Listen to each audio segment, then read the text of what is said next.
In this video, we're going to be discussing the Rebbe Rashab, the fifth Chabad Rebbe of Chabad Lubavitch, Rabbi Sholom Dovber Schneerson of Lubavitch. He was born in the year 1860 and he passed away at the age of 60 in 1920. Let's start off with his birth. His mother, Rebbetzin Rivka, as we discussed in the previous video about the Rebbe Maharash, his father was Rabbi Shmuel Schneerson, and his mother was Rebbetzin Rivka Schneerson, and she had a dream. And in this dream, she had her grandfather, who was the Mittler Rebbe, the second Chabad Rebbe, as well as another older man was in the video. I apologize, is in the dream. I guess it's kind of like a video. In this dream, she had a dream, and in this dream, she sees her grandfather and this other older man in this dream, and they tell her to write a Sefer Torah, to write a Torah scroll, and that she's going to have a good son. And she realized from the way her grandfather treated this older man, she realized that it was her great grandfather, the Alter Rebbe, the first Chabad Rebbe, Rebbe Schneerson of Liadi. And she had this dream. She didn't say anything to her husband, and then in the second time she had this dream, this time she said Amen, because she had a blessing during the dream. So she said Amen, it should be true. And her husband, the Rebbe Maharash, heard her say Amen, and he asked her what's going on, and she eventually told him this dream. They at that time, the Tzemach Tzedek, the third Chabad Rebbe, was still alive. And as we mentioned previously, they lived in the same home, essentially, a different part of the house. And they told him about it. And he said, this is a very important dream. And you should write the Sefer Torah. And they wrote the Sefer Torah. It was totally in secret. And nobody knew about it. And eventually, one night, Rebbe Rivka was expecting at that point about a year later. And they finished the Sefer Torah about a week before the Rebbe Rashab was born, and they did this Siyum Sefer Torah, the completion of Sefer Torah, did in the middle of the night. And the custom is that you take the Sefer Torah and you march to the shul with the new Sefer Torah. That is the custom. It's practiced amongst Jewish people all over the world. So they did that, but it was middle of the night and nobody was there. It was just the Tzemach Tzedek and his son, maybe the Sofer, maybe one of the attendants, and one of the drunks who was, in the town of Lubavitch, like every town, they had an alcoholic who lived out in the streets, and he runs around the next day and says, I saw the Rebbe, meaning the Tzemach Tzedek, and his son, and they were walking with the Sefer Torah in the middle of the night, and everyone's like, oh, this guy's just drunk, he doesn't know what he's talking about. But it was true, it really did happen. And a week later, the Rebbe Rashab was born, and the Tzemach Tzedek, they were going to have a bris, obviously, a week later, and the Tzemach Tzedek said the bris is not going to be today. And his wife, Rebbetzin Chaim Mushka, was very, very upset about this.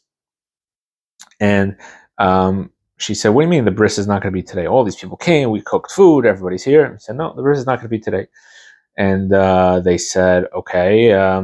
But she begged her husband, the bris has to be today. So they said, okay. He said, if you're forcing me, we have no choice. They went out to do the bris, and they look at the baby, and the baby is jaundiced. The bris is not going to be today.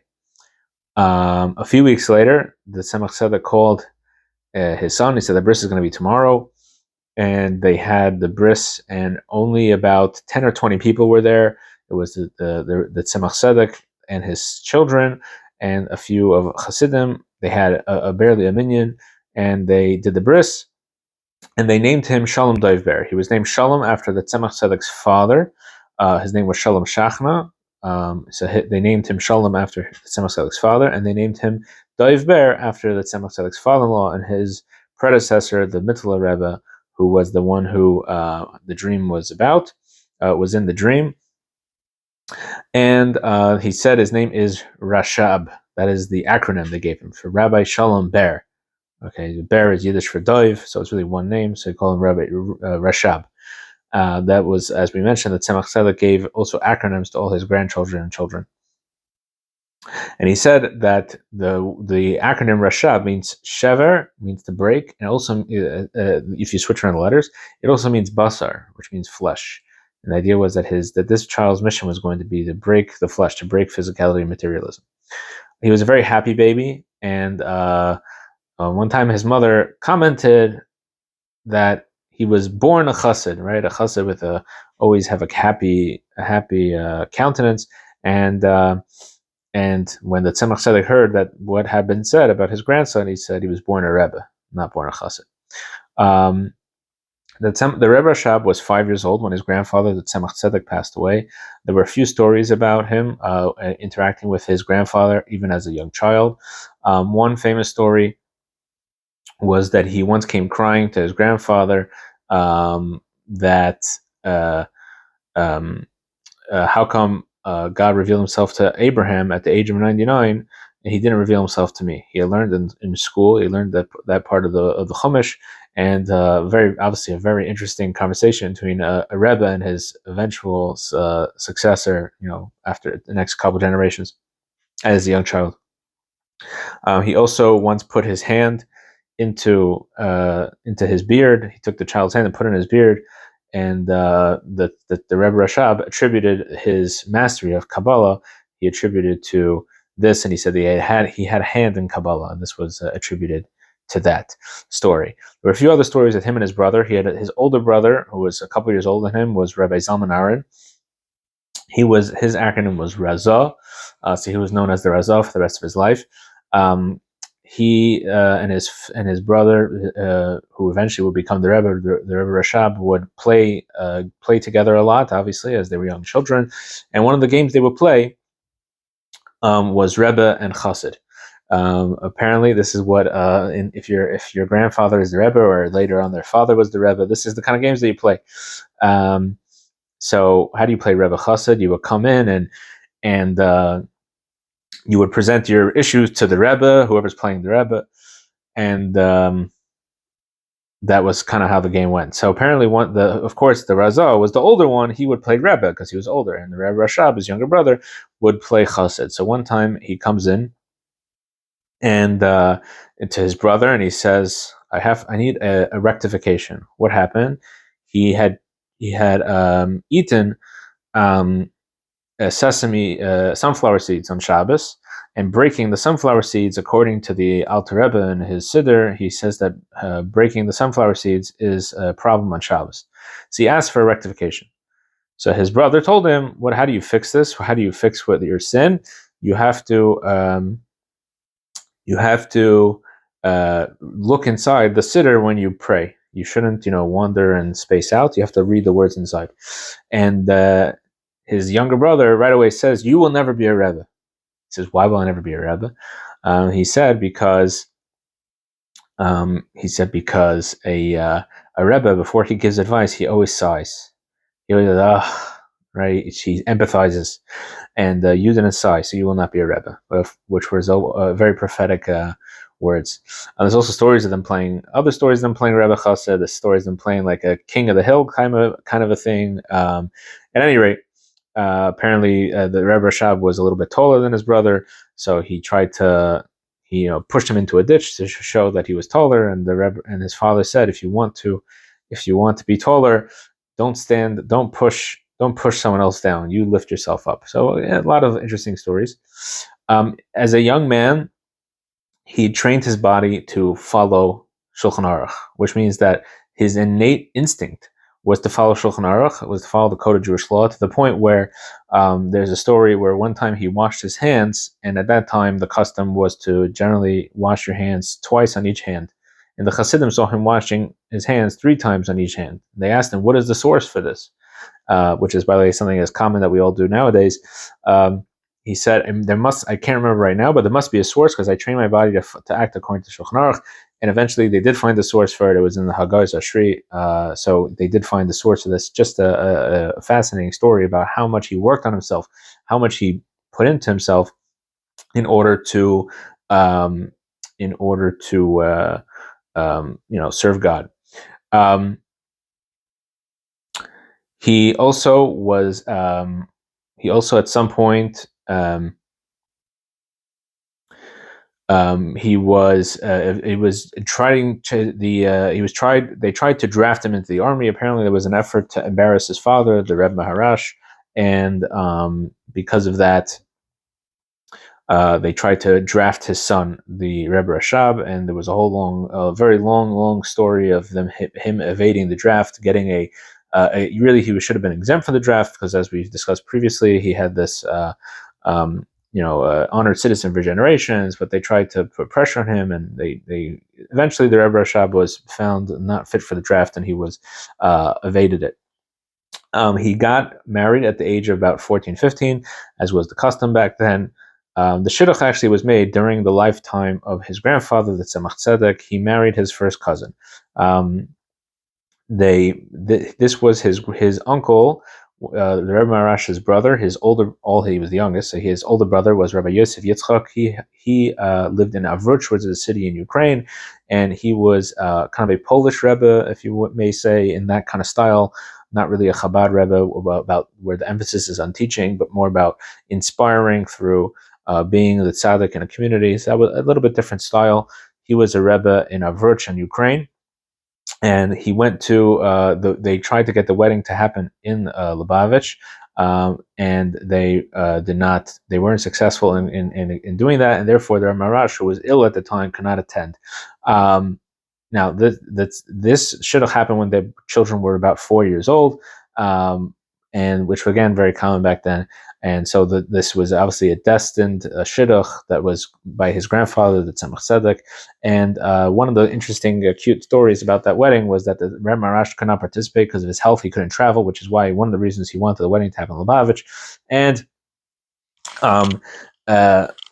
what happened was the Rebbe Maharash told his son, "You only wear a shtreimel in Lubavitch." The custom of the Chabad Rebbes was the Rebbes would wear a shtreimel, a kind of a very special hat, fur hat. And he says this is only for Lubavitch. You don't wear this outside Lubavitch. You have to have you just wear a regular hat. And apparently his brother knew that he didn't want his son to wear a hat. So during the chuppah, he took off the hat and he put on the shtreimel. And but the Rebbe Maharash knew that his brother was going to try something, so he sent his attendant to take the shtreimel off and put the hat back on. So the plan was foiled, and this would be something that would be important later in his life, where he did leave Lubavitch. He indeed did not wear his shtreimel. Eventually, he had a son. His only son, the successor, was Rabbi Yosef Yitzchak, the Rayatz. We'll talk about him in a coming video. He was born, and his father passed away, the Rebbe Maharash, when Rabbi Yosef Yitzchak was maybe 2 years old. At that time, the Rebbe Rashab, when his father passed away, was about 21. I think he was a little bit shy of his 22nd birthday. And he was absolutely devastated. And now the question was, who was going to be the successor? And there really wasn't a successor for a little bit of time. Eventually, him and his brother Raza took turns, they both said Hasidic discourses. That was one thing that always happened, that the Rebbe Rashab always said Hasidic discourses. So in that way, the Lubavitch dynasty continued, but he wouldn't see people for Yechidus, which is where people come in and and ask for spiritual guidance. He refused to do that. He wouldn't lead Farbrengens. He sometimes would, he sometimes wouldn't. It was all back and forth. He was also extremely ill at the time, so he was traveling a lot. He just wasn't home. The previous Rebbe, the Rebbe Rayatz, he describes being not seeing his father for months at a time, who was traveling because of his health. He had serious health issues. Could be it was related to the ordeal of evading the draft. It's not very clear, but he also suffered greatly, and a lot of pressure for a young man trying to be a Hasidic Rebbe or potentially be a Hasidic Rebbe. He was being pressured a lot by the family. There was a lot of internal family problems. Again, his father passed away, left little children. He had to deal with that. He had to deal with the fact that his brother his older brother and his younger brother wanted to invest their father's estate. They wanted to invest it. He was against it. So there was a little bit of internal family conflict with that. And a lot of the Hasidim, of the Lubavitch Hasidim, some of them thought, well, if the Rebbe is not going to act like a Rebbe, then I'm not going to act like a chassid, which includes donations. That's how the Hasidic Rebbes survived, was through donations. They said, we're not going to give donations. Some of them felt they just weren't interested. They just were going to leave. So they weren't going to give donations. And some of them felt like maybe it's a little bit of a blackmail situation. Like, if you don't become the Rebbe, then I'm not going to give you money. And they were really in financial difficulties at that time, trying to support the entire extended family. Again, his family, and his brothers and sisters, his mother, and whatever the Hasidic court entailed, whatever little Hasidic court there was. So this went on for about 11 years. There was a period where his brother, for about first 2 years, where his brother, the Reza, also kind of acted like a Hasidic Rebbe. There were times where they would go to one, and he would give him one advice, and then he would go to the other, and he would give the opposite advice. There was like a little deal they had. Eventually, his brother stopped, acting like a Rebbe, and they really put the pressure should be that the Rebbe Rashab, Rabbi Dovber, should take over. And eventually, 11 years later, so his father passed away in 1882, and he took over Erev Rosh Hashanah, 1893. Now, this taking over was a very gradual process. Over time, he did start to lead the Chassidim in other ways as well. And the final ending of him taking over his father was like we said, Erev Rosh Hashanah, 1893. He sat in Rosh Hashanah that night. He sat in his father's place. Some connect it with the fact that his brother moved away from Lubavitch. His older brother moved to the city of Vitebsk, not far away, but perhaps he did not want to fully take over in front of his brother, his older brother. I'm not going to speculate. Let's talk a little bit about his leadership. One of the things, probably the thing that he's famous for starting, is the yeshiva. He started a yeshiva in 1897 called Tamchei Tfimim.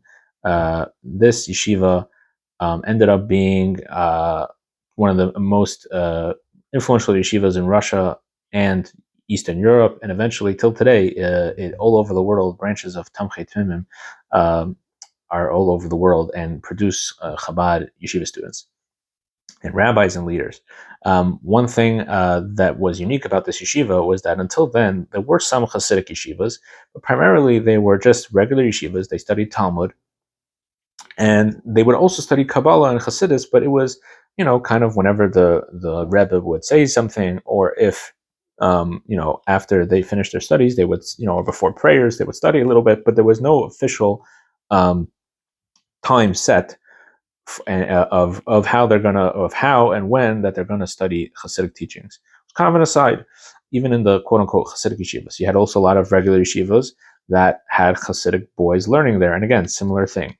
But there was no official time and space and way of how we're going to study and Hasidic teachings. And this was the unique thing about this yeshiva, was that the Rebbe Rashab said, okay, we're going to study every morning. We're going to study for about 2 hours, I think, in the original yeshiva, 2 hours in the morning and a couple hours in the evening as well. We're going to study Hasidic teachings, and we're going to study it the same way we study the Talmud, analytically, and we're going to, really try to understand and bring these things into fruition, and the prayers were affected, and the whole yeshiva was affected by this.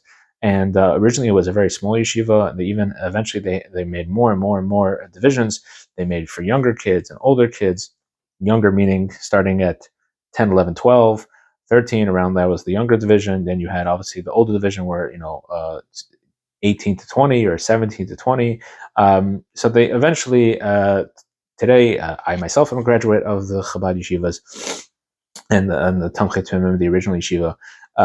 And that is something that's very important. It's still to this day that it created this yeshiva system that would create an atmosphere that Hasidic teachings were just as important as the Talmudic studies.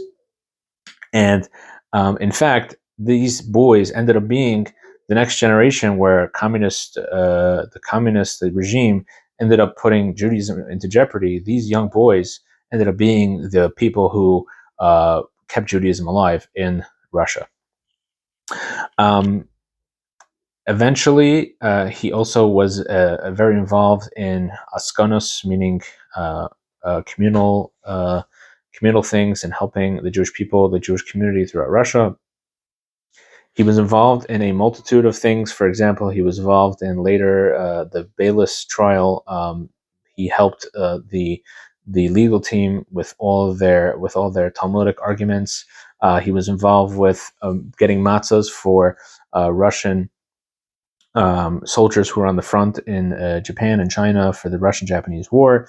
Happens to be my great grandfather was one of those soldiers, so he benefited from this program of making sure they had matzahs and Passover provisions. He was involved in fighting, just like his ancestors, fighting the Haskalah movement, the Reformation movement, who wanted to destroy Judaism, and he was eventually arrested for defending traditional Judaism in one of these meetings that he was very involved in, starting in the meeting of 1910. He was very involved in that, in arranging that meeting to defend traditional Judaism, and he was eventually arrested for, quote unquote, speaking against the government. He also fought early Zionism. Early Zionists at that time were militantly anti traditional Judaism, and they actually started a riot in the yeshiva because one of the boys who was kicked out for not following the rules, and they said that he was one of our boys, and they ended up starting a riot in the yeshiva, and they actually shot somebody who they thought was the previous Rebbe, the Rebbe Rashab's son, who was the administrator of the yeshiva. They thought it was him. Turned out it was just a random rabbi or teacher in the yeshiva. They shot at him. They missed. Thank God. Very tumultuous times in the Russia. So he was involved in that. He was also involved in supporting Judaism in Israel. He was obviously Kol Chabad. There was some. He was very involved in the Hebron settlement in the Jewish people in Hebron. He himself purchased property in Hebron, which till today it's a yeshiva. It was in Chabad hands. He also started a different yeshiva called Torah's Emes that was kind of a branch of the Tamchei Tmimim yeshiva. In eventually, first it was in Hebron. Today it's in Yerushalayim. It's still around today. We talked about the conference of 1910. And he helped also Jewish people with their livelihood.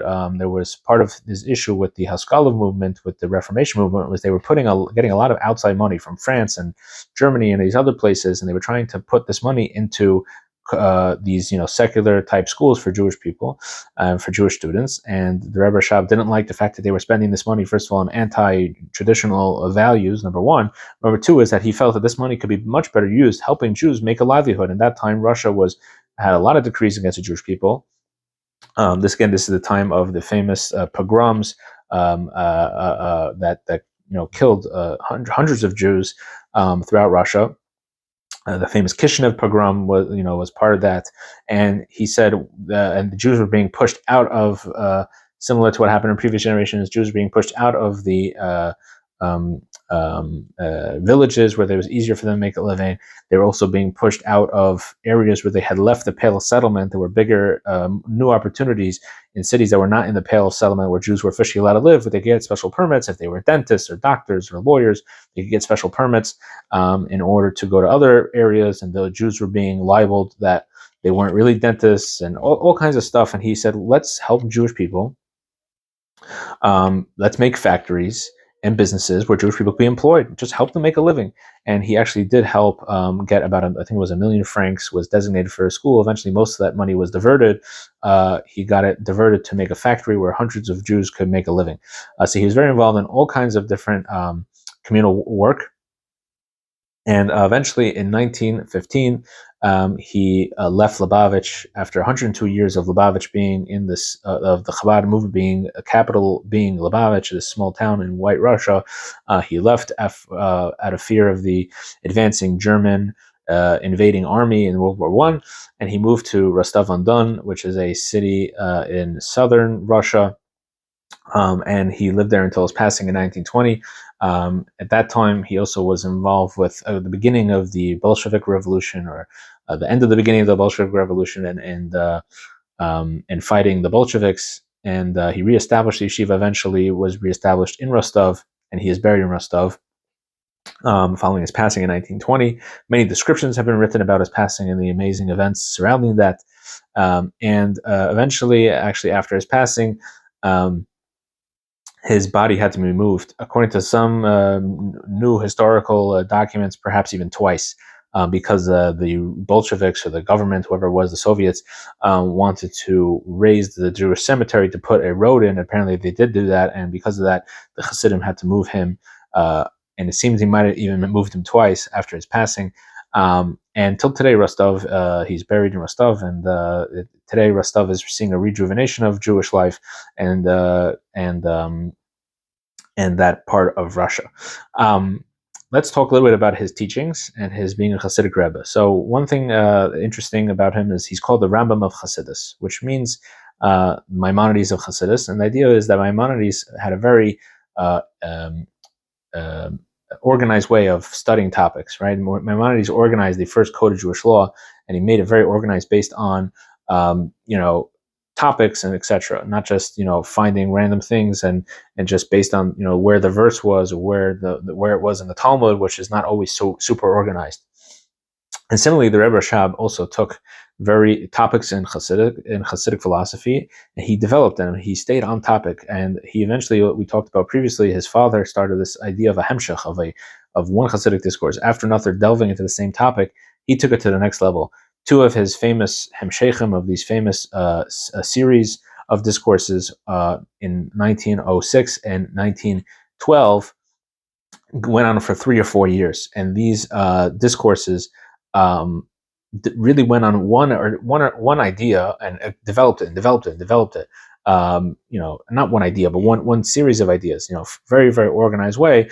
And like this, we're able to really get a full sense of this picture, based a lot of on his great grandfather, the Middle Rebbe's teachings, the second Chabad Rebbe, which we talked in the previous video. Similar kind of delving into one topic. So that was his effect on these. And this is, by the way, in the yeshiva system till today, the Chabad yeshiva system, the Tamchei Tmim yeshiva that was founded by him. These are the main discourses that are studied. Is his discourses on of these long hemshechim, these series that on Hasidic philosophy. He was his legacy really is about being a really important Jewish leader in the early 20th century, late 19th century, a very tumultuous time in Russia, and really putting the roots of what would become Judaism in the 20th century, and even today in the 21st century.